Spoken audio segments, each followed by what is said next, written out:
You're listening to A Book with Legs, a podcast presented by Smead Capital Management. At Smead Capital Management, we advise investors who fear stock market failure. You can learn more at smeadcap.com or by calling your financial advisor. Welcome to A Book with Legs podcast. I'm Cole Smead, CEO and Portfolio Manager here at Smead Capital Management. At our firm, we are readers, and we believe in the power of books to help shape informed investors.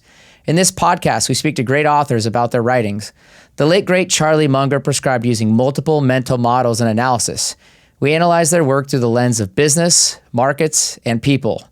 Joining me to host this episode is our Chairman and Chief Investment Officer, my dad, Bill Smead. Dad, thanks for joining me. Glad to be here, as always. And I'll give a lot of credit to our colleague, Will, who came up with this book. For the Smead family, there is a legacy of poker players that have won their fair share of pots. We, like many others, think a lot about the odds of investing in common stocks. It's your hand versus all the other players, a la Mr. Market. Joining us is Michael Craig to discuss his book titled The Professor, the Banker, and the Suicide King Inside the Richest Poker Game of All Time. A little bit about Michael. He's a securities lawyer by background, has written 3 other books. He has played professional poker himself and ran into a lot of the people and characters that we'll talk about today. He received his JD in law from the University of Michigan and a bachelor's degree in history from Wayne State University.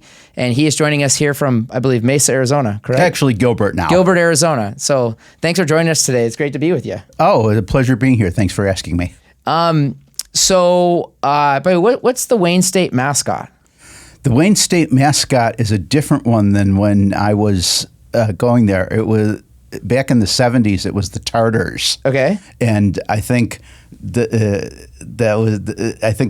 somehow politically became something that was out of fashion. Sure. I'm not sure what they are today. Okay, That happened to our alma mater. So we were the club. fighting missionaries, and it with what's gone on with Native American politics and so forth, it was untenable for them to continue, and so they changed it to the name of a mountain range, which is bizarre. So to kick us off, we'll get to in a little bit about your own backstory with poker, which you share in the book, but did someone come to you and say, I can't believe this went on, you got to write about this? Or how did you come into this, just the idea of writing this book, I think is a great starting point. Well, it started at the Mirage, which apparently is being demolished and is going to become a Hard Rock casino. But back in this would be like 2000. Is it 2003, 2004? The weekend that it was a famous weekend because the illusionist Siegfried and Roy had their show there, and one of them was mauled by a tiger. I remember that. Yeah. That weekend, I was in Las Vegas playing poker with a friend of mine, Ted, and we were just playing different casinos in town. And when we were at the Mirage, people were palming the Siegfried and Roy chips that were in collection. Because they're collectors. Yeah, they were going to be collector's items. But all the talk was about a poker game that was going on up the street at the Bellagio, and the story was that there was the son of a poker world champion was playing a billionaire, and they had $5 million apiece on the table. And that, to me, that sounded like one of those stories that gets bigger, the fish get bigger. Yeah, if I go a couple properties over, it'll be $10 million on the table, and if I go all the way downtown, there were $100 million on the table. I knew a little something about high stakes poker. I read a bunch of things about it. It was something that interested me as a subject, although I was recreationally a pretty low stakes player at the time, and I knew that the stakes that I was familiar with in the past, the guys had played for, there wasn't any through line between the stories that I heard about from the 70s and the 80s and two people playing with $5 million on the table. And so I thought it was just, it was just an urban legend in the making. But after I got back home, I looked online, and again, this is ancient online times, old bulletin boards, 2003, and there was a poker bulletin board where there were people were asking about rumors about this game, and one of the people who was writing on the board was a woman who had dealt at the game, and she said she couldn't talk too much about it, but she passed along a few details, and I was curious. What was going on. I just, I had read a couple of great poker narrative stories. One of them, The Biggest Game in Town by Al Alvarez. The other one, Big Deal by Anthony Holden. And I loved those books. And I would have loved to have read a book about this poker game that was going on that practically nobody knew anything about, and I wanted to learn more about it, and that's kind of how I ended up writing it, because I wanted to learn it. That's great. So I think back to playing nickel dime poker in 8th grade with my buddies, because again, my dad played every Wednesday night. They rented a room at the Camas Hotel in Camas, Washington, and the hotel brought a big table in, and about 10 guys played, and some of the same things you describe in the book, like playing freeze out at the end of the night, was going on. And so obviously I picked that up. My parents were mortified when they found out one of my 8th grade buddies was the pastor's son, and my parents thought they were going to go to hell because their son was taking his son with them. But anyway, so tell us how you started playing poker yourself. Well, the strange thing is that I grew up in a gambling family. My father was a poker player. He was also a crap shooter, horse racing bettor, and my parents got divorced. We had some financial troubles, and there was always sort of like some sort of stain of gambling in our family. But my dad, basically, his idea was, well, I'll just earn enough money so that I can continue gambling. And he and his older brother went to Vegas a lot. They went to the horse races a lot. And so we had kind of like a troubled legacy in our house. It seemed interesting and glamorous, but it also seemed like it was potentially ruinous. And then when I started practicing law, I was in an office with two guys who, whenever there was nothing really pressing going on in the office in the afternoon, would play poker against each other, and I didn't have anything to do with it. And then after that, kind of as a result of this book and another book I tried to write before it, not poker related, but I was trying to write like a mainstream bestseller type book, and there was no interest in the subject that I had written about. A friend of mine had started playing online poker. Ted, I mentioned him to you briefly. And so we started going to the local casinos and playing, and we went to Vegas, some playing, and we played some online. And I thought, well, I wanted to write a book, but maybe what I'll just do is I'll play poker. And while we were playing poker in Las Vegas, this is when the book hit me in the face. Yeah. And so I continued playing during that time. I would like to. I think I subsequently became a very good player. I should probably be less modest, although I don't really play for real money anymore. Yeah. But while I was working on the book, I got to meet a lot of good poker players, but we weren't talking about strategy and things like that. After this book came out, I was asked to write a follow-up book, not about the story, but something else about poker. Poker was really hot at the time, and I decided to. I pitched a book called The Full Tilt Poker Strategy Guide, because I was close with the people who had started Full Tilt and a lot of their pros, and they seemed to be interested as a promotional idea and being involved in it. And I really liked the idea, especially because I was really getting to enjoy playing online, of getting these guys to teach me how to be a better player. And so I spent a year with them working on this other book, Full Tilt Poker Strategy Guide, and I became a really good online player. And I also had some successes at the World Series of Poker, and more or less stopped playing after online poker shut down in the United States. I've occasionally gone. Back when it was still illegal.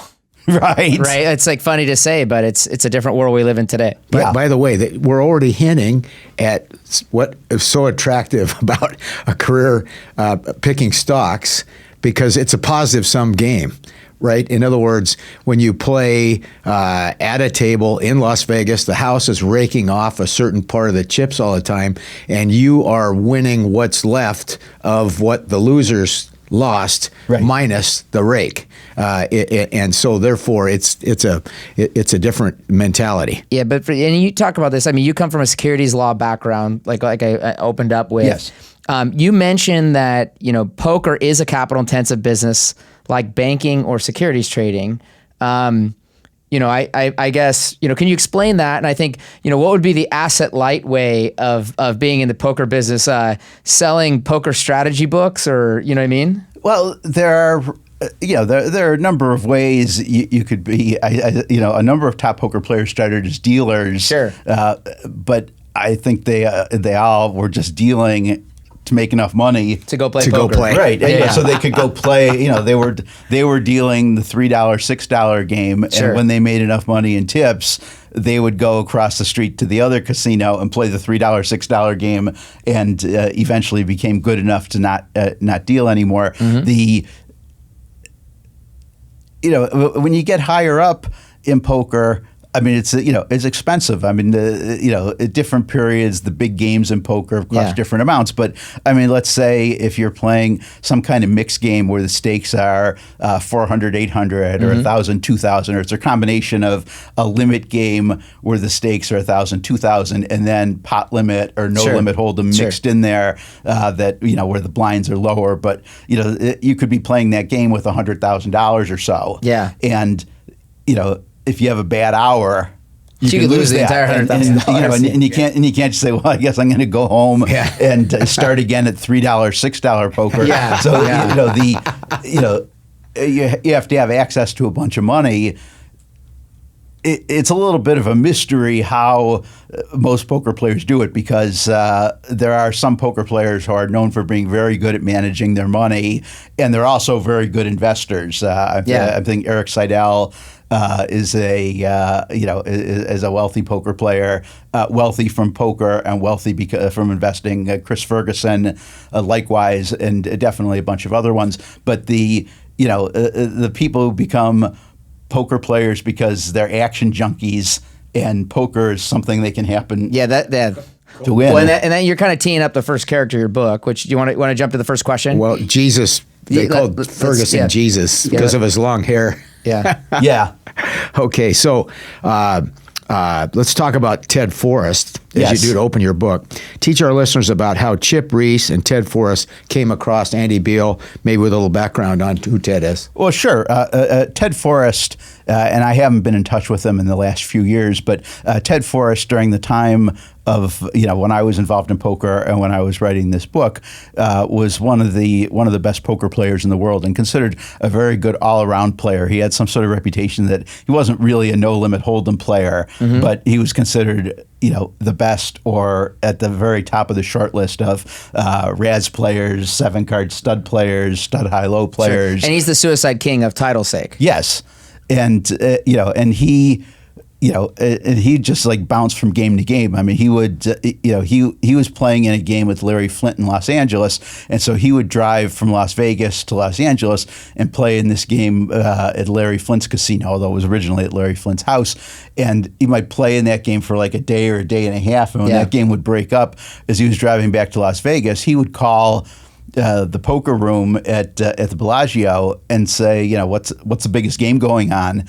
And even though he had driven 4 hours to L.A., had stayed up 24 hours in a row playing, and was now driving back 4 hours, if they said there's there's a 2,000, 4,000 game and blank is in it. Blank being like some a big name, or somebody Alex Rodriguez is in the game, or George the Greek, or a guy who drop in every so often, bring a lot of money, and wasn't necessarily a good player. Yeah, he would go right to the Bellagio and play, and as I got to know him better and I got to learn more about his life, and a lot of those stories are reflected in the book. There was one time he got into a game. He was playing heads up with a former world champion, Hamid Dastmalchi, who was also a high stakes player, and they played for 100 hours straight. And this was back in the Mirage days, and this is also back when you could smoke at the table. Okay. And so Ted said to me, Hamid smoked he said he smoked 10 packs of cigarettes a day because they were playing 24 hours a day. Gosh, and so what a good customer for the tobacco company. So he smoked 40 packs of cigarettes, and then Ted said to me, "But he only used one match." Oh, now you know why Peter Lynch made so much money on Philip Morris. So let's do you want to jump to the next one too? Teach our listeners about Andy Beal's background. What brought him to Vegas, and how did he win his first 100,000? Andy Beal was went to Michigan State University. He had dropped out. He had gotten involved in kind of like doing some rehabbing of houses and things like that. And he was like, he was looking to use some sweat equity, turn around some houses for a profit, and get into something bigger. And he had built up a little bit of money. And I think this was during the original SNL crisis. So there was like a lot of foreclosed properties, a lot of distress, right? And so he was able to bid on something in I think in Plano, Texas. Mm-hmm. I could have the city wrong, but it's in the book.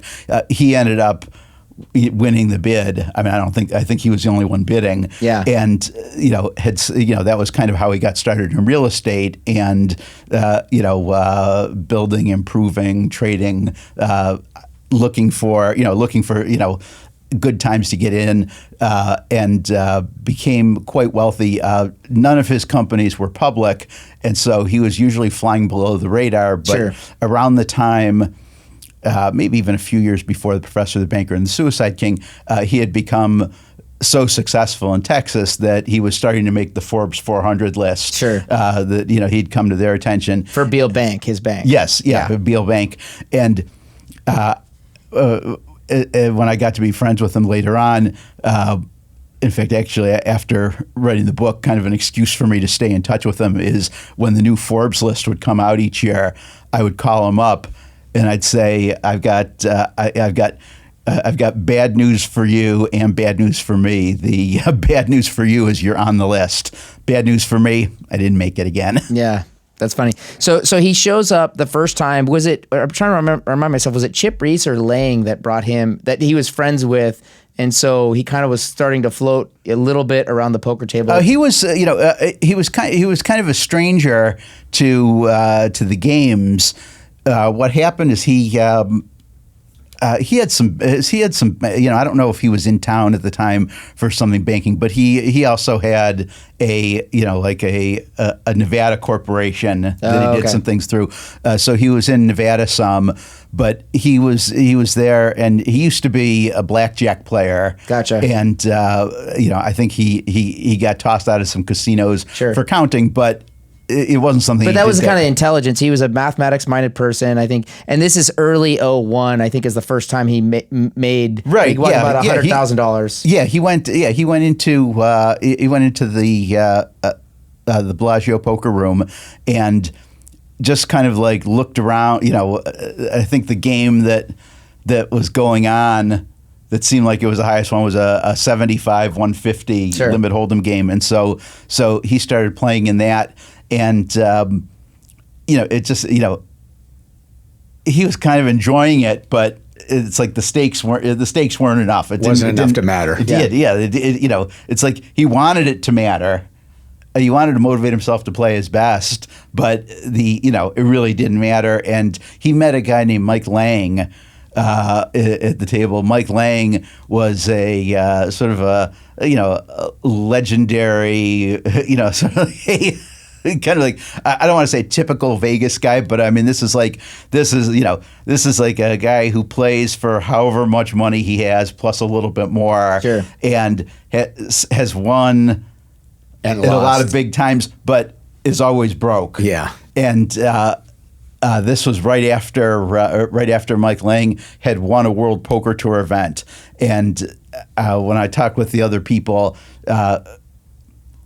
playing at high stakes around that time, they said that Lang was always out of money, but he won so much money in this event that his safe deposit box at the Bellagio, couldn't hold it all. Yeah. And so, like Jennifer Harmon said, he asked if he could park some of his money in my safe deposit box because he didn't have any more room in his. Well, yeah, and again, these are people not putting it in the bank; they're keeping it at the casino. Right. Well, this is and this is the thing. It's hard to take money off the table because ideally, as you're making profits, you're investing it in businesses or you're investing it in stocks or just saving some in the bank. Yeah. And obviously it's pretty liquid if it's in the bank, but if you're used to making poker type returns, that's a little bit too boring. Yeah. I mean, most poker players don't have that much money in the bank, and the ones that have been successful in investments have been successful in fairly high risk investments or big return investments.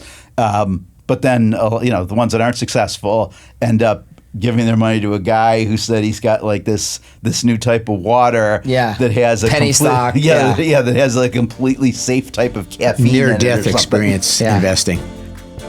Hi, I'm Cole Smead, CEO and Portfolio Manager here at Smead Capital Management and host of this podcast. If you enjoy this podcast, I'd like to invite you to check out smeadcap.com. At our firm, we are stock market investors. We advise investors who fear stock market failure with a discipline that has proven success over long periods of time. Learn more about our funds at smeadcap.com. Past performance is not indicative of future results. Investing involves risks, including loss of principal. Please refer to the prospectus for important information about the investment company, including objectives, risks, charges, and expenses. Read and consider it carefully before investing. Smead Funds distributed by UMB Distribution Services, LLC, not affiliated. Andy makes a little bit of money, and he goes back to Dallas, and you talk about in his book how he really studied a different game of poker because he's a mathematically minded person. To your point, he could card count, which is a skill in itself. Right. But he's not practicing like, how do I get better at poker in general. He's really playing for a certain type of poker, which is like more of a heads up or, very, I'll call it short-handed poker, as you make the case. Right. And to some degree, it was just for, a sense of excitement as well as having some more control over the game. The first time he was in Las Vegas after playing the 75-150 game for a while, and he had run out of chips. And Mike Lang had a bunch of stacks of chips, and they got into they were flipping a coin. I think the chips, there might have been. Let me think here. These were there might have been like $4,000 in chips. Sure. In each rack, and they were flipping a coin. Like Andy wanted to buy the $4,000 in chips. A rack of chips, and they flipped a coin for it. And and they did that several times, and it's just like a fun, weird Vegas type thing. Yeah. And so Andy was somewhat friendly with Mike and said, "Are there any bigger games around here?" Yeah. And for Mike, it's like, what'd you say? Yeah. And so Lang told them upstairs, there's the way the Bellagio was set up then, the room was kind of like a square, a rectangle, and then in one corner there was on a riser, like one or two steps up, an area of 4 or 5 tables, and that was upstairs. That was where they had the highest level games, and so I don't think there was anybody playing there at the time, but. Lang said, if you want, I could, I could make a call and see if anybody wants to play if you're going to be in town for a couple days. So Beal played in a ring game, of course, because this is like a guy who nobody ever heard of before. Yeah, he's an outsider. Yeah, he's an outsider, and by definition, they knew he couldn't be that good, and so there was like the table was filled up, and to play the 1,000, 2,000 game, and then there was like another game of all the people who were waiting to get into this game, playing like 500 and 1,000, hoping a seat would come open in this game. Yeah, and they played, and so they played limit hold'em 1,000, 2,000, and played for several hours. And Beal enjoyed it. He was a little bit bored by it. Sure, he didn't like playing where there are 8 or 9 people. It's like, you don't get, in blackjack. There's a lot more competition for hands. Yeah. In blackjack, you get to play every hand. Yeah. In poker, a lot of the skill is that you only have to play some. Or you shouldn't in many cases. Patience waiting for good cards. So you also, in your book, you do a really good job of telling kind of the history of the poker business in Vegas, which, like I was born in 83. Poker, from what I understand, based on society at one point, this was a faux pas subject in general, right? You were kind of a bad person if you're into gambling, right? It was a vice business is how it was looked at.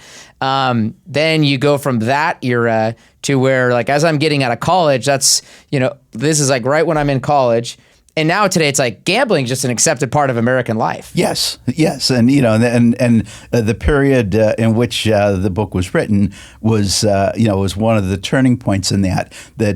As I told you, to me the classic books about high stakes poker are Anthony Holden's Big Deal and Al Alvarez's The Biggest Game in Town. Those were written about periods in the late 80s and late 70s, respectively, and those books like shed light on this world that people barely knew existed. Yeah, it was a dark corner. Yeah, and I was sort of familiar with it because when I went to I was traveling to Las Vegas a lot, both playing blackjack or craps, and then also learning to play poker a little bit. That there were a couple of bookstores of gambling books, and I would buy books there. Because, like you guys, I think reading is important. And then also they had VHS tapes of the final table of the World Series from past years. Yeah, which is like, this is like, no one has this stuff. Right. And and this was before they had whole card cameras or anything like that. We'll get to that later, by the way. Right. That's all good stuff. Wide World of Sports, I think, used to broadcast it in the early years. Yeah, sometimes it was Wide World of Sports. There were a few years where the Binion family, because the World Series of Poker was at Binion's Horseshoe, that they would just pay somebody to record it and do voiceover, and then they would try to sell it someplace. So there were sometimes it would go on, some sort of regional sports network months and months after. Sure. But I got a bunch of those tapes, and so got to watch. Again, it's without hole cards and stuff like that. Very spotty kind of coverage, but it was just fun. It was fun to see, and that was how I was learning about poker. Sure. Not even so much how to be a great player, but just what the lore and the history of the game. And of course, when poker went online, that caused a big bump, and which led to more interest in the World Series of Poker being covered. And of course, in 2003, when an online amateur player, Chris Moneymaker, won the main event, that got a gigantic amount of publicity. Because then anybody could do it. You just need a chip and a chair, right? Yeah. Right. That fueled both online poker tremendously, as well as televised poker. Yeah. And so then all of a sudden, poker players became TV stars. Yeah. And we'll come back. So you want to jump to the... So since we're doing the history, let's go right. Teach us about Doyle Brunson. Give us a little background on Doyle, and then take that into what his role in March of 2001 was for building the Cartel to play Andy Beal. Okay. Doyle Brunson passed away last year, and I believe he was either 87 or 89. Mm-hmm. One of the great things about Doyle, countless great things, is that based on health problems he had over the years, he made bets with a lot of people over how long he would live, and he always took the over, and apparently made a small fortune on people who thought he would be dead before he would be. I like that bet. And so Doyle was a gambling man. He was an athlete when he was young. He was a basketball player in the early 50s. I think he might have gotten drafted by the NBA, but suffered a serious knee injury that left him with the limp for his whole life, and tried to become a school teacher. but then got involved in playing poker games in, I want to say Fort Worth, but it could have been somewhere else in Texas. And again, these are back room kind of games. Yeah, these are not where you sit down and tell your parents what you're doing. 1953. Yeah, and poker.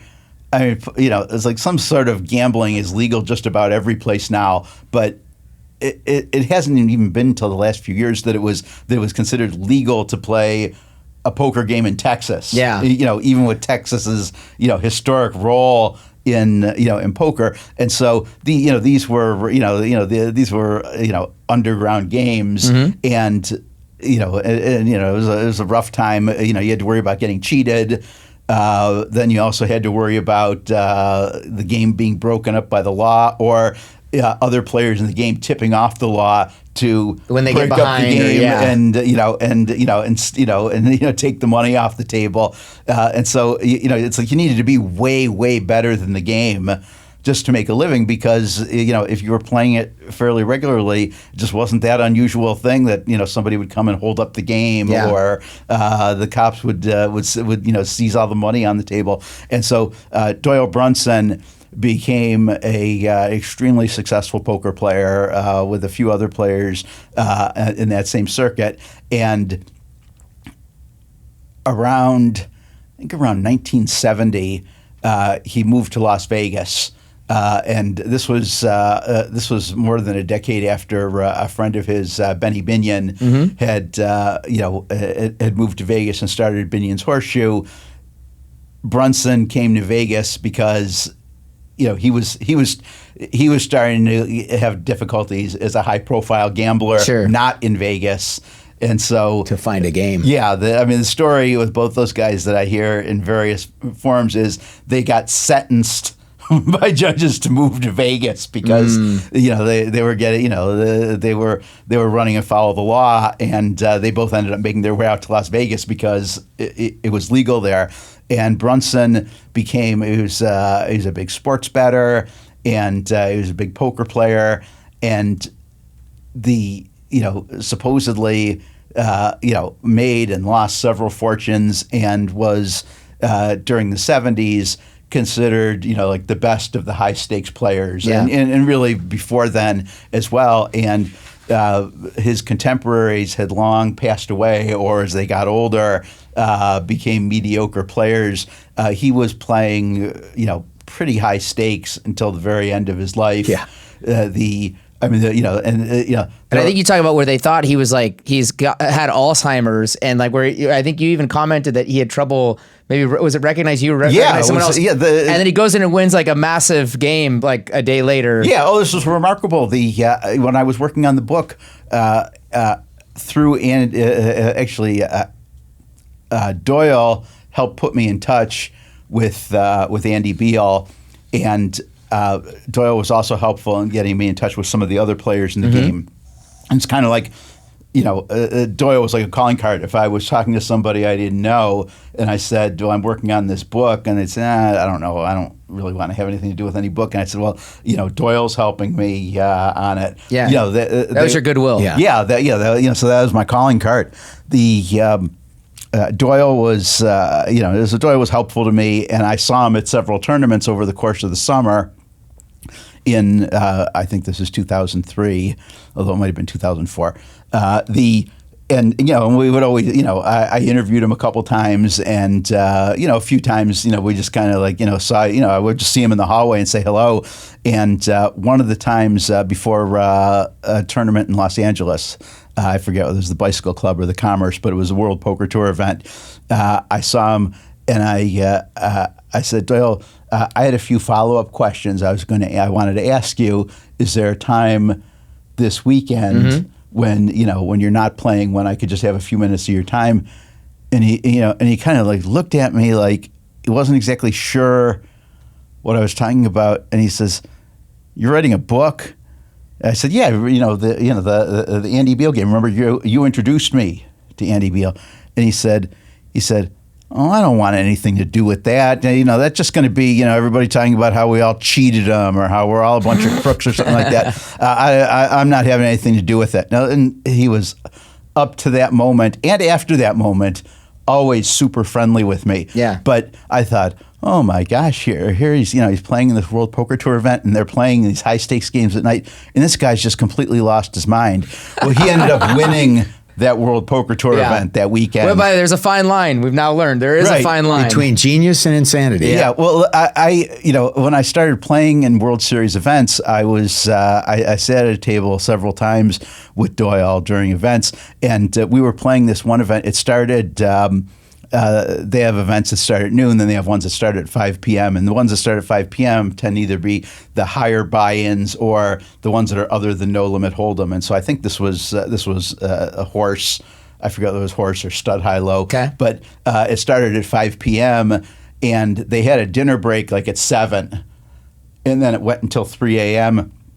And so we just started playing, and then there's a dinner break, and we get back from the dinner break, and Doyle's grumbling, and he says, I don't know, I don't know why, we play for 45 minutes and we have a dinner break. Now I spent a half an hour eating.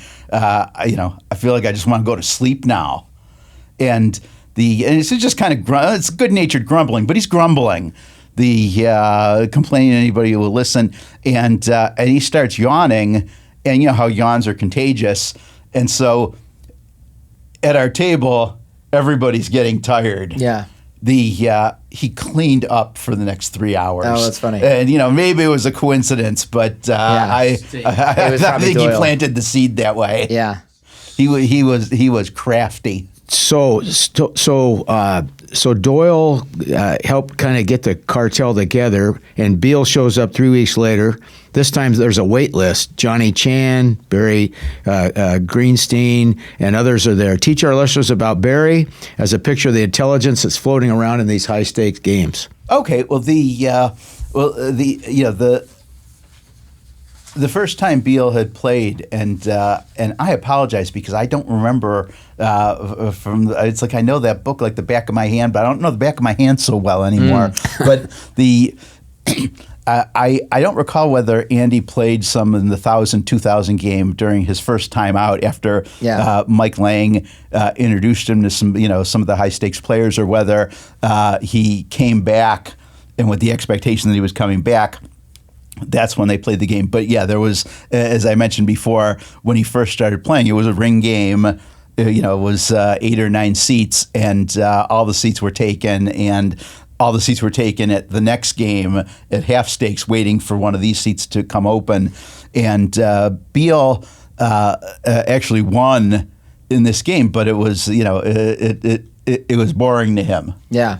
And and also he had a dose of skepticism, like these guys all know each other very well. Are they up against me? Yeah. And so the combination of being able to get into a game where he could play every hand, like heads up, and where he didn't have to worry about some possibility that coercion. That these guys who were experts were trading some sort of signals or something like that. Yeah. He wanted to play heads up, and then that was that. He had talked, I think, with Doyle about it. Or it might have been Chip Reese. Andy was, it's like, the two biggest names in Las Vegas in poker, in poker history then, and to some degree now, are Chip Reese and Doyle Brunson. And while Andy played a lot of high stakes players and had some great matches with them, to him it was always like, get me to them. I got to play Chip Reese. I got to play Doyle Brunson. He was a little bit of a fan that way, and so he'd gotten it worked out with Chip Reese where he was going to come and they were going to play. They were going to play heads up at the Bellagio, and to keep other people from playing in the game. And this is why this is one of the reasons that the group was formed, is that so that people wouldn't flood the game, because and I understand it might be a little bit different in Las Vegas now, but back then the ethic was if the game's open to the public, anybody can play. Now obviously if it's a $10,000, $20,000 no limit hold'em game. There's certain people that won't want to play. Right? Yeah. You and I aren't going to walk into. Yeah, we're not game. going to be like, hey, I want to lose, a good Right. 500,000 cold. Right, but the point is that while that was higher than anybody was playing at the time, they couldn't really assure that somebody wouldn't come into Just the come game. in. So what happened is, a group of players, about 8 players, pooled their money together, and they decided that they would take turns playing him. And they didn't formally decide they were freeze outs. I mean, the point is if you were winning or losing, you could quit at any time. But the idea was that more or less they're playing. They would play until one of them. But they'd be fresh all the time. Well, except I wouldn't say that. Well, here's the other thing too. Is I thought about how he changed his poker playing. So he plays this, format to your point, and then he goes home. And you talked about how he was trying to think about, okay, how am I going to? So he read a lot of poker books on playing shorter hand, but then he went out, and this I thought was really interesting. You talk about in your book questions. So he went out and had he wrote his own poker program in BASIC. I thought this was great. So he asked some certain questions because, again, he's trying to ask, how can I get an edge or continue to give myself an edge? Right. So here were the questions he asked. What is the lowest high card you can have in your hand and expect to win more than half the time regardless of second card, pardon me? What is the unpaired, unsuited hand with the lowest high card that could win more than half that time? Because, again, you think about like a 10-handed game is a vastly different game than a 3 or 4-handed game. The other questions he asked is, what is the lowest suited hand that would win more than half the time? Fourth was, what are the highest suited hands that would not win half the time? And lastly, what are the worst hands that would win more than half the time? So just asking yourselves, what is likely to win that you wouldn't normally play in a 10-handed game? Right. But in a shorthand situation, you need to know the odds of winning. Where's their value? Yeah. Right. And so again, I was like, that's where I got done with your book. I was like, oh, King Deuce offsuit. I would never, if we're playing typically games, 10-handed, you never touch it. Never. The 3-handed, you got a majority winner. Yeah, I mentioned to you before we started, I'm not playing for real money these days, mostly because, excuse me, I'm too lazy to leave my house to go to a casino, and I can play online. He's not there yet. I was just teasing, right? Because you played last night. I thought, gosh, if I'm going to talk about this book and talk with you, I need to be reminded of what this is like. We hope you're enjoying the podcast. We work hard putting together this show, but we work even harder for our investors at Smead Capital Management. At Smead, we believe in disciplined investing, which is why the Smead funds have a proven track record of long-term outperformance. If you're an investor who fears stock market failure like I do and want to invest in wonderful companies to build wealth, we invite you to visit smeadcap.com. Past performance is not indicative of future results. Investing involves risks, including loss of principal. Please refer to the prospectus for important information about the investment company, including objectives, risks, charges, and expenses. Read and consider it carefully before investing. Smead Funds distributed by UMB Distribution Services, LLC, not affiliated. Your book has a lot of touches of an era of an American history. Okay. Think of what we talked about in the chronology of poker and gambling. That is its own history. Yes. Secondly, this is starting in early 2001, and obviously by September 11th of 2001, the world was changing quickly. So Beal is coming back later in 2001. 9/11 attacks had happened. What was the mood and the atmosphere in a place like Vegas? It was gloomy. I mean, I guess more recently you could the pandemic. You could analogize it a little bit to the pandemic. It's like no one's going to want to go there anymore. Yeah, nobody's going to. Vegas is dead either because people didn't want to fly or because Las Vegas would be such an obvious target. Yeah. For terrorists, and so. Of course, the economy, with all the uncertainty at that time, was also hurt, and so the pros in Vegas were, they're pretty much like shuffling their money among each other. Well, yeah, all the suckers are not showing up, right? And I don't think of this so much as that these guys are teamed. That it's the pros against the suckers, and if you're unlucky enough to be the sucker, then you don't have a chance because the pros are ganged up on you. It's just that if you if you got to, if you're a pro player and you got to, and you're in a game and there's like 3 of the best players in the world, but then there are 2 players that are just, like big money tourists. Yeah. Yeah, that's a good game for you. That doesn't mean you're not going to be in hands with the top players that are in the game, but your positive value is greater, and these players are all very proud. I remember talking with Eric Drake, who was the longtime manager of the poker room at the Mirage in the early days, and director of the World Series of Poker back in the 70s. And he said that if you get 8 players in a game, a high stakes game, and you ask them all what their edge, like what they think their edge is, they all think they're 50% likely to win. Yeah. And so it's a much easier living. They'll play against each other and they think they're all better than each other. But you toss in a couple people that that are just like high stakes gamblers that enjoy poker a little bit. That changes the equation quite a bit, and so it makes the games much better. So the games in Las Vegas were terrible.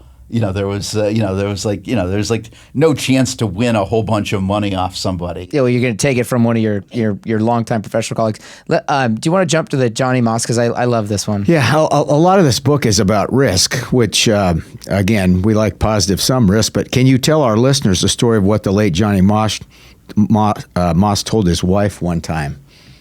About the house? Oh, yeah. Oh, yes, of course. I apologize. Because I knew this was I'm thinking about the one where they got married, and on his honeymoon, he went somewhere where there was a poker game, and she was sitting next to him, and she was holding his hand, and she noticed he wasn't doing so well in the game, and at one point he started tugging at her hand. He was trying to take her wedding ring off. I was thinking of that story. Yeah. I don't think that one's in the book, but Moss had a big win, or a series of big wins, and he had won a significant amount in a short time, and went back home to, I believe it was Odessa, Texas, which is where his wife lived, and said, I want you to take this money. And again, I don't know if it was $50,000 or $75,000 or $150,000, but we're talking about like good sum of money. And it's in like the late 40s or something like that. So you could buy a nice house for a lot different amount than you can now. But he said, I'm going up and down in money. I can't promise you we'll ever have money or not have money, but take this money and buy a nice house, and that'll be yours. And then no matter what happens with me, you'll always have this house. And so he gave her the money, like in cash, like in a bag.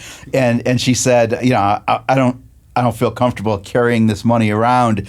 Let me go look around for a house, and then I'll come back to you. Money. And so she went with a friend, and they just had a blast because she didn't come from money. Yeah, it's first world living she's doing now. Yeah, and he was making money, but most of it was going back into poker. Comes and goes. This was like.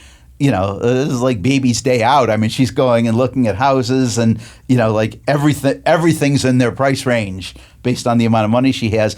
And she spent like a week or so touring all the houses in the area, and she finally picked out the one that she wanted. And she said to John, "Can you give me the money?" And John said, "It's not around anymore." Yeah, it's no longer there. So let's keep on going on that with these people, because these people just love taking risk. There's something about it that really drives compelled. them. So you talk a lot about the person. Like, there's these side bets. I love these side bets. These are all just great. So like, can you explain like Huck Seed and Howard Letter's personal side bets they made with each other, for example? Yeah, and Ted Forrest was involved in a lot of these, and John Hannigan. There was one of the bets. I don't think this one made it in the book, because I was told about it later on. But Huckseed and Ted Forrest were working out a proposition bet where for $1 million, Huckseed would live in a closet in Ted Forrest's house for a year, and and they were, and they got close to doing it, but eventually, and Huck was ready. He was ready to live in a closet pretty for tall, a year. wasn't he? What? He was pretty tall, Yes, wasn't he? yeah, he was like 6'7". It's got to be a sizable closet. Yeah. Yeah. Ted had a nice house at the time, so it probably was. But what happened is that Ted decided he didn't want Huck living in his closet for a year, so he ended up not doing it. But I mean, there was a version of that bet that a number of guys were involved in, and this is one. This has even happened in more recent years, where guys would bet whether you could live in a bathroom for a month.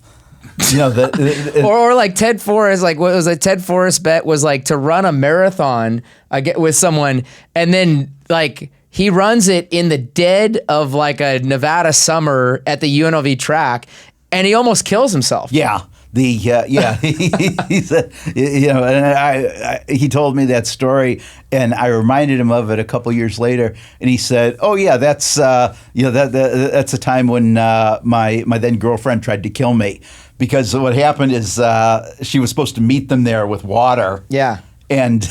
She never shows. Yeah, she never woke up.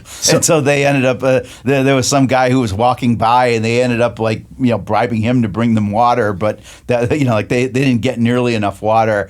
That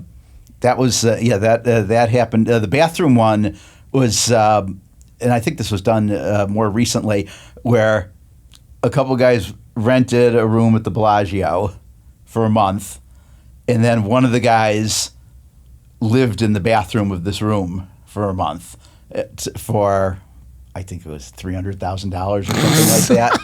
The original version of it, which wasn't in Las Vegas and it was older, it was like for $25,000, and the guy whose apartment it was, who was betting, was trying to influence the outcome to get the guy who was betting, who was living in the bathroom, out.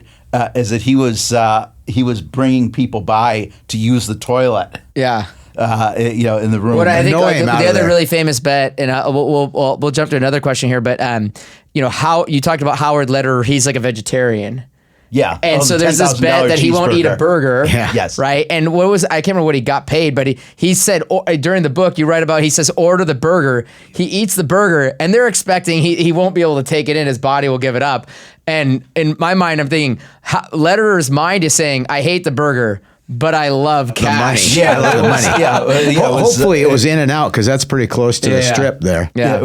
It was David Gray, who is a regular high stakes gambler, poker player in Las Vegas, and a good friend of Lederer's. And it was just one of these idle things, because they had food service at the tables. The poker director called somebody from one of the restaurants to bring like menus to the table, and they would order, and the food would be brought over. And Gray said, I'll bet you won't eat a cheeseburger for $10,000.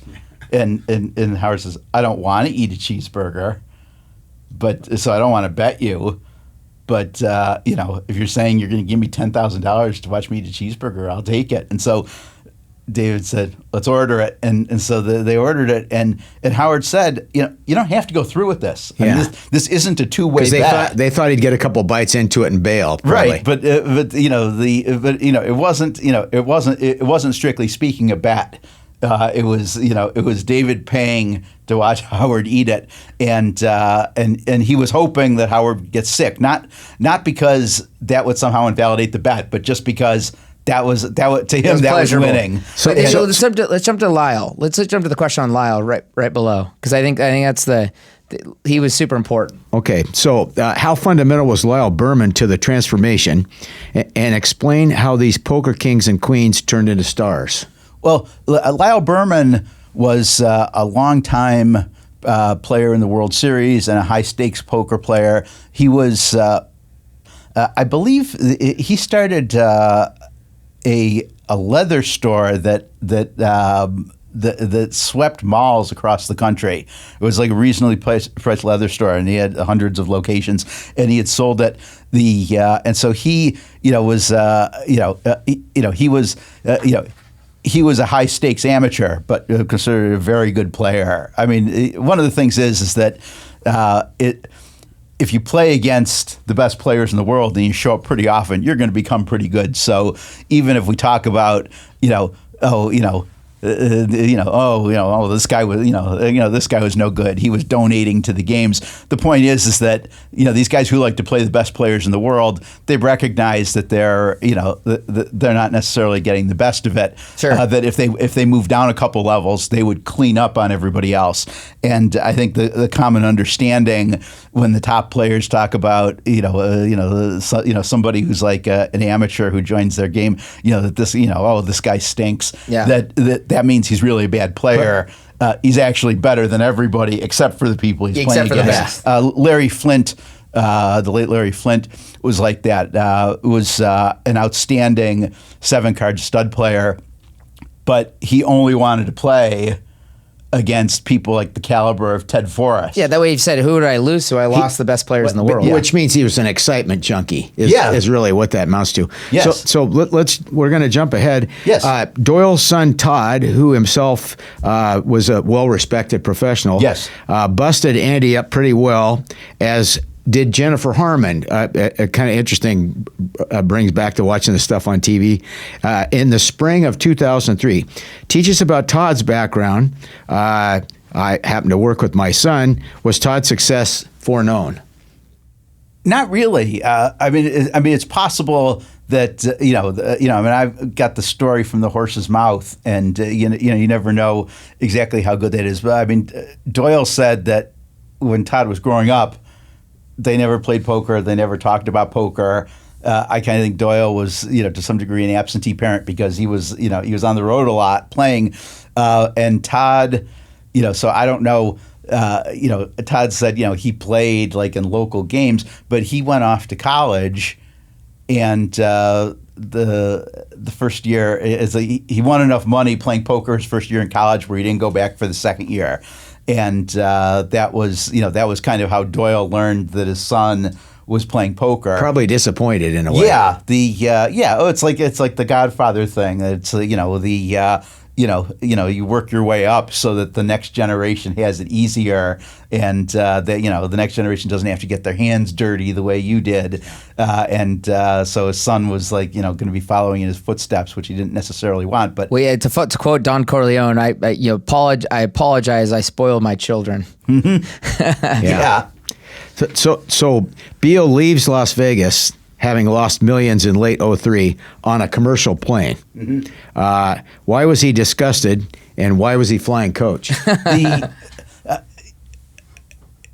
subsequent times, I think Beal was, because they played some more after I wrote the book, and I was, it actually would be a subject for an even better version of this book. I had written about it because I was allowed to sit at the table while they were playing, and I was at least unofficially an intermediary between the two sides of it. When one say Beal's being unreasonable, the players think Beal's being unreasonable. They'd say, how are we going to get, is Beal really serious about wanting to play this amount or something like that, or is he really serious that he won't let us sit at the, he's letting you sit at the table, but he won't let one of us sit at the table and watch, and so it was a phenomenally interesting set of games. I couldn't get the publisher interested in doing a second book or doing an expansion of this book, but they had played again back in 2006, but in 2003 I guess the thing I would say is that Andy's problem as a poker player. And this is one of the reasons why in my own poker playing, I prefer playing in tournament formats than cash game formats, is that Beal's two biggest problems were he didn't know when to quit when he was winning, and he didn't know when to quit when he was losing. And this is a highly underrated skill. Sleep or take a nap. I mean, he didn't he go without sleep? Well, but he'd set rules up. I think you talked about he'd set rules where he'd say, I'm not going to play in this situation where I get tired. Yeah. And then he'd still play. And he'd play through being tired and make mistakes. Right. And he tried to tilt things in his favor where he could.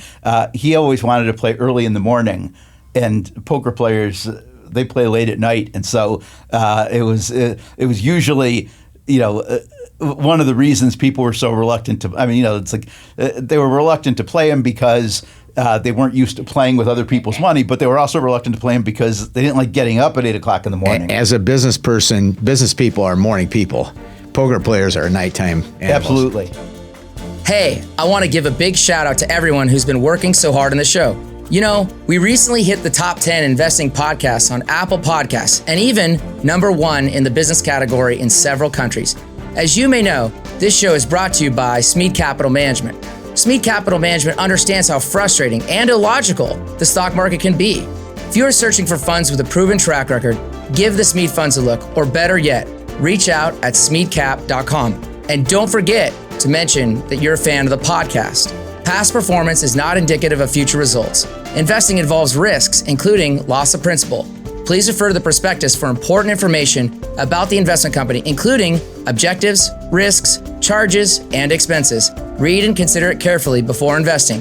Smead Funds distributed by UMB Distribution Services, LLC, not affiliated. Beal was creating max pressure through not just the blinds, but also other events in Vegas at the time. Was distraction one of the other plays that he made beyond the stakes? In other words, he wanted to up the ante on the stakes. He was trying to find ways to give him an advantage over these. But at the same time, this is like 2004. The World Series of Poker is taken off. World Poker Tour. I mean, these are celebrities in American culture. Yeah. And so, he's coming into town out of nowhere. Right. Saying, here's my high limit stakes. And oh, by the way, you need to get out of your World Series of Poker event to come play me. Yeah. And it's, it's kind of a conflict among individual players and almost a conflict among generations is that the, part of the ethic of poker players, high stakes players, and there's really not just one, but part of the ethic is, we make our living off of amateurs that come into our games, and so we don't ever want to turn those people down, and we don't even want to turn them down when they beat us because they'll be back. They'll be back. They'll be back. Or some like them. The word that some nobody came and won $1 million off. They're going to tell everybody. Yeah, and so it's like never turn down a game. On the other hand, it's kind of like the more modern view is no, we should play. Let's play when we have the edge and not play when we don't have the edge. And maybe you could argue, well, we always have the edge because we're the pros. But let's not play them at these highest stakes. If we've got if we have to bring a whole bunch of people in to get us enough money to play, and we're worried our bankroll's not enough. Let's not play at those stakes. And so there wasn't any. It wasn't so much that they were afraid of the stakes or there was fear of being ruined. Because one thing is, poker players don't really care that much about being ruined. That's part of the swings, though. Yeah, most poker players go broke many times. I remember hearing stories about guys in the book who. I'd heard about these big mansions that they had, and when I was following poker 5 years later, I would see him and I'd say, do you still have the home next to the Pacific? And he said, I said, lost a couple million Chinese poker to Ted Forrest, and I had to sell that house. Oh man, so yeah. So they sit down for this, really the biggest game of all time. Andy has his runs during the game. He was down by 7 million and then up by 8 million.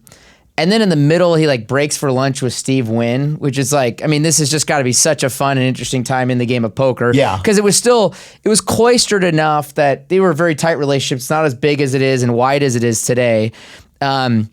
he takes over $6 million in the end. He was back 2 weeks later playing Phil Ivey, another big name, very successful player. Phil, side note for our listeners, if you want to go look into like playing the games you want to play, there's obviously his game in London that he set, and he brought the lady along, and he's very famous for Tiger that. Woods of poker. Tiger Woods of poker. And Howard Lederer is the other player he plays after. Lederer ends up taking him for $9 million. And obviously, Lederer's sister, Annie Duke, is a famous poker player in her own right with many books, as we talked about before. Beal says he would never be back. I was trying to think about what's my takeaway from your story, because it's terribly intriguing. All the dynamics of these interesting people, their education, whether it be Andy Beal or Harmon or Lederer for their education, they're terribly interesting people.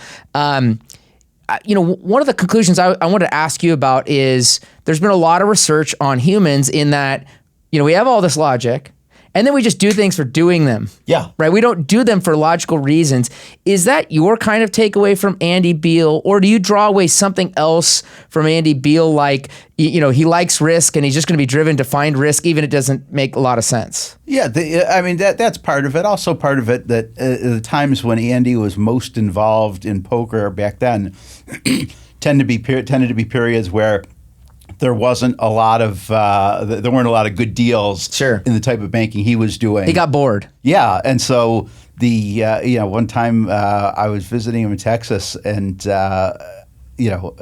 were talking, and I was trying to ask. He didn't really answer deeper questions. Like when I asked him, "Why are you doing it?" I didn't really get real thoughtful answers. But he would say things like, "What am I going to do? Go to work, go home at 1 o'clock in the afternoon, go to sleep at 7. It's like he was bored by some of the stuff he was doing. Now that goes in ebbs and flows. Yeah, obviously, that goes away. Suddenly, there's a shift in the market, and that's by far the most exciting thing you could be working on. Didn't know much about Andy Beal before I read your book.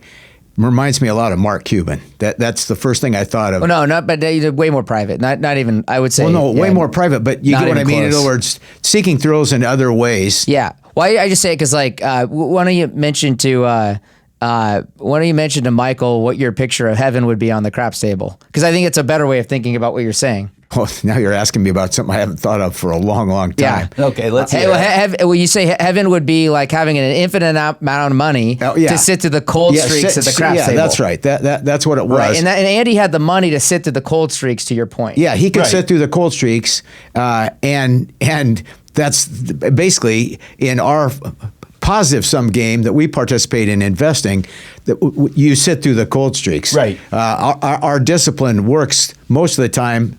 A lot of the time, it doesn't work. Sometimes the guys that are playing the worst poker in the investment world are hot as a pistol. And by the way, kind of reminds me, everybody worried about somebody getting drunken on a hot streak because nothing was more damning than a dangerous drunk. Than a dangerous drunk. And that same thing happens in the investment world, that the people buying the most aggressive stuff, by the way, that's kind of happened for the last 15 years, that momentum has been the best trade. Right. Yeah. So let's see, there's a lot we didn't talk about. I was just going through my notes. First off, I'm really glad that the movie Rounders never came up. I consider that a badge of honor for all of us, because obviously Johnny Chan is pretty famous in that movie for him winning the World Series of Poker. We didn't go into a lot of the history of the Binion family, which I think you did a wonderful job of teaching people about the history of the Binions, the breakup of the Binion family with Benny and his son and the family, and it's a great history. We didn't go much into Harmon's background, but again, really good stuff. I was trying to look to see if there's anything else. We didn't talk about Jennifer's husband and how that would suck to be married to a professional poker player. But I just want to ask, kind of put it out to you, is there anything else that comes to mind that you would like to mention to our audience? Yeah, this is the most trivial thing I can think of, but one of the ones that always brings a smile to my face. David Gray, consummate gambler. Mm-hmm.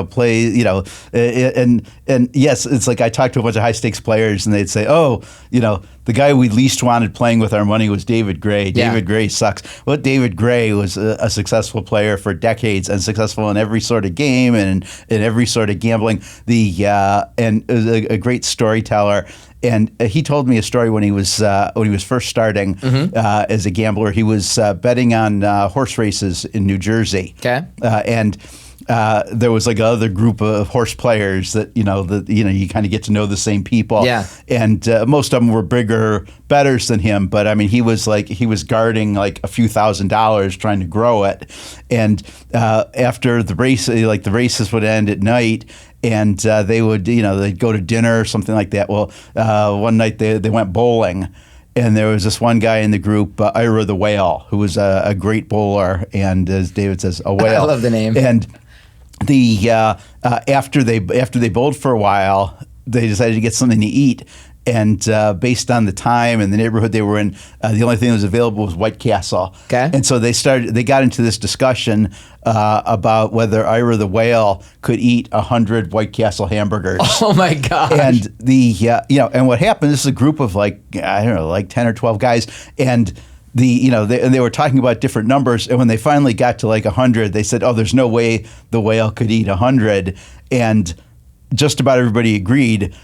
The whale said he could do it, and David thought he could do it, and so they set up a bet, and I think did they take odds on it?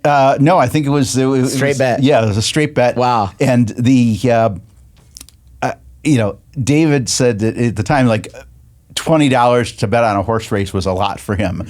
And I think he said he had $2,000 with him, which was a substantial amount of all the money that he had. He bet $2,000 on Ira the Whale. Ira the Whale, I think, bet $10,000 on himself, and then everybody else took together a piece of the other side.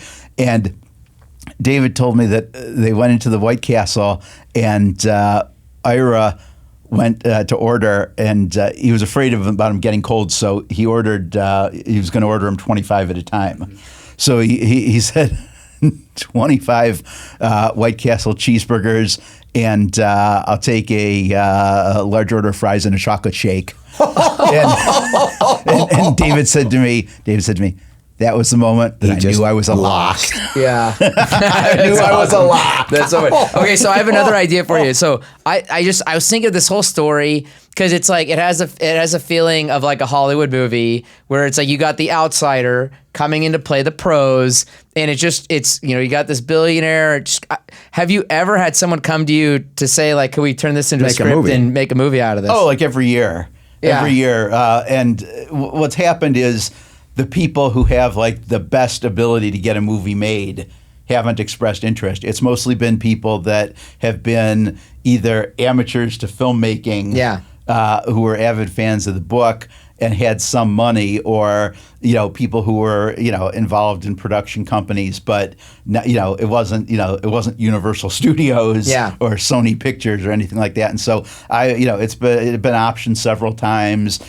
People have expressed interest several times, but it just never. None of those projects has ever gotten off the ground. There's one I think somebody has an option on it currently for another 6 months or another year, and I don't think it's going to go anywhere. Well, because I also think like that, taking your book and then kind of using as a storytelling of poker in America, because it touches so much of that history. I was trying to think about like who would play Andy Beal, and I was like, well, I mean, I think of like a Matt Damon or someone like that showing up to play like an Andy Beal, and at the same time you could have like a I'm thinking of who played in Barbie, but you'd have someone sitting there dialoguing about the story of all this, and then here's what happened, and then he walked in, and then Johnny, you could see all this playing out. I think Rob Reiner should make it because he looks a little bit like Rob Reiner. Yeah. So I was going to ask you, Michael, where can people follow you going forward on either any of your books or just your thoughts on life and. I keep in circulation, but I tend to not leave my house that much. Okay. I am working with Annie Duke, and so all the writing that I do is really like researching and editing for her books and her posts on Substack, and when she had a blog, her blog, and so I'm mostly working with her. I'm on Twitter, but I don't even think I updated the software when X took them over. Gotcha. And so I'm not even sure if I'm available. I mean, if somebody wants to reach me, I'm reachable. My email address is that's WRITE mm-hmm.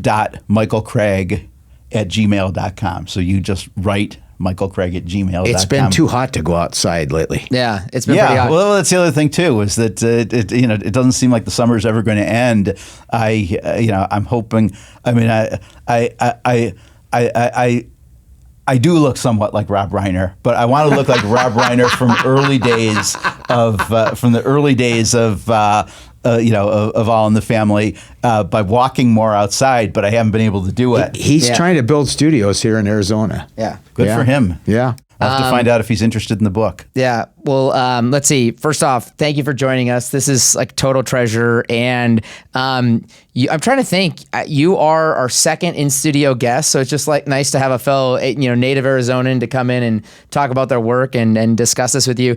Bill, thanks for hosting me alongside of this. Michael, your book makes me think a lot about risk, money, the value of time. Was this worth Andy Beal's time is what I kept asking myself as an example. And it was worth the players, no question, because they could make a lot of money off him. Right. I also think about the randomness of life that we try to find meaning in, but as we know from Andy, there might not be any. Our listeners should go out and buy a copy of The Professor, The Banker, and The Suicide King to think of a world inside the mind of a billionaire, really against the pros. If you enjoy this podcast, go to Apple, Spotify, YouTube, or wherever you listen to A Book with Legs. Give us a review. Tell others about the books and great authors like Michael Craig that we have the opportunity to understand and study the world with and through. For our tribe, if you have a great book you'd like to recommend, email podcast@smeadcap.com. That's podcast@smeadcap.com. You can also send your suggestions to us on X. Our handle is @SmeadCap. Thank you for joining us for A Book with Legs podcast. We look forward to the next episode. Thank you for listening to A Book with Legs, a podcast brought to you by Smead Capital Management. The material provided in this podcast is for informational use only and should not be construed as investment advice. You can learn more about Smead Capital Management and its products at smeadcap.com or by calling your financial advisor.